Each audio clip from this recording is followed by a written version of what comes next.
Helicopter parents are hurting their children with all their mollycoddling. This parental paranoia over safety is actually what's killing Canadian kids, slowly but surely.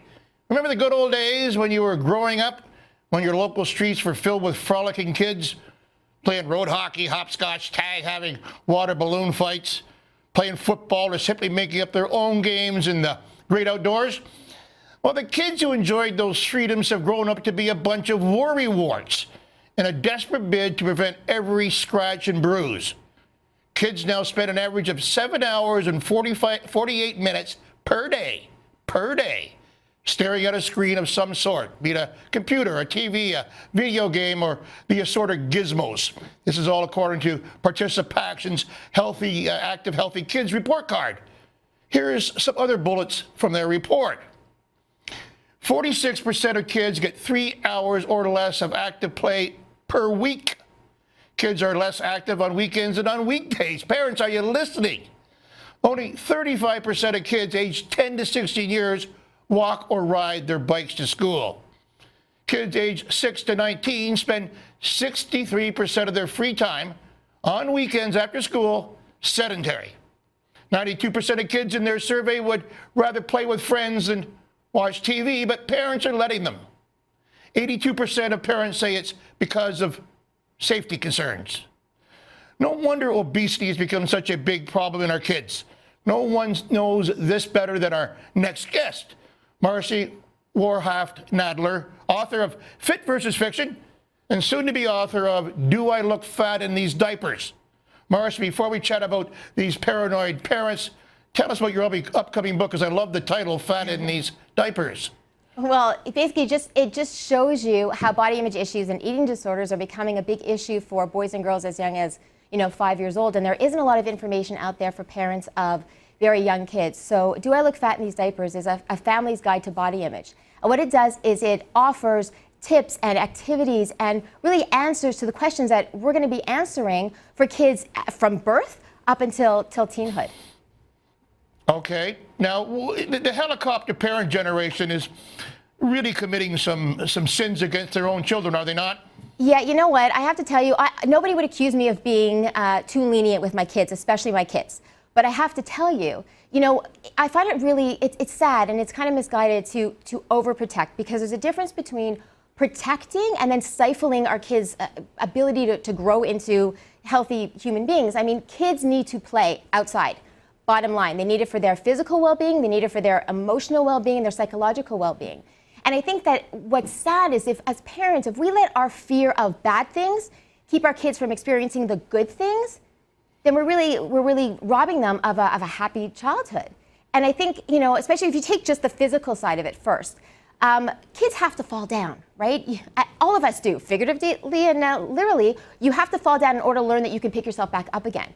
I think that's an important message. And if you take long-term effects going into obesity and things like that, if you're looking at it where I'm going to protect my child, I'm going to keep them from breaking bones and maybe getting some stitches, so I'm going to keep them inside and keep them sedentary, then what you're doing is you're setting them up for lifelong problems of obesity and heart disease and diabetes and things like that. So really, how are you protecting them? Yeah, well, there is a problem, too, just beyond the parents. I mean, everything around parenting, whether it's the school or the health authorities, whatever, are sort of like hovering themselves. I remember when my daughter Erin was a toddler and she dropped a can on her foot. And we had to take her to the hospital. And then she did it the next day as well. And we were interrogated like we were terrorists. And Erin was asked, did your parents do this to you? And she said, no, I dropped it again. But, maybe they're scared of this kind of stuff, too. I don't know. I don't know. I know I find having two boys who are incredibly active, I know I find when you mention things like school, I find it really frustrating too. I know that in the winter, I'm always telling my younger son, don't even pick up the snow. Because if you pick up the snow and it looks like you're going to toss it, well, then you'll get in trouble for throwing snowballs, and that's unsafe because you can knock someone's eye out. So it's gotten to the point where you have to be so careful of just everything. And really, again, I mean, kids will get hurt. We all get hurt, but they will heal. And I think, if we treat our kids like victims, then they grow up to be victims or to feel like victims. And I think that's a really dangerous thing to do. And then if you take the emotional and psychological side of it, basically, if we protect them too much and we keep them from doing things, and we're telling them that we don't think they're responsible and we don't trust them. So then they feel that I'm not trustworthy, I'm not responsible. That doesn't help them get anywhere in life. And then to tell them that, don't trust the world either, the world is a scary place, well, that's not helping them either. And you know what? The world can be scary, but it can also be pretty fantastic. And to keep them from going after their goals and achieving all that they can be because we're so afraid of what might happen, what probably won't happen, but what might happen, again, is robbing them of everything that they can be. And that's what we don't want for our kids. And I think what we have to do is when our kids come to us and they want to do something, it's really natural to kind of go, I don't know about that. And I think what we need to do is, instead of saying no, is to go, okay, why am I nervous about this? Am I nervous about it because it really is a dangerous thing to do? And in that case, you can say, you know what, I don't think you should do it, and this is why. But then if you kind of go, well, I'm nervous about it, it's probably okay, but I'm just nervous because I'm their mother and I'm nervous, then you kind of have to let them go, even if you're white knuckling it the whole time they're away and can't wait till they get back. But you have to think, I can't let my fear turn them into fearful people, because you don't want that. No, but what part of the problem is too, I think, and is this 24/7 news cycle. I was a parent, I still am a parent, obviously, but she's 26 years old now. But, as being a news reporter, at the time I'm bringing up a little girl, you read about things that the rest of the public doesn't see. A lot of news reports that don't make the newspapers you know about because you get the police sheets and that sort of thing. You know about the pervert that was supposedly cited.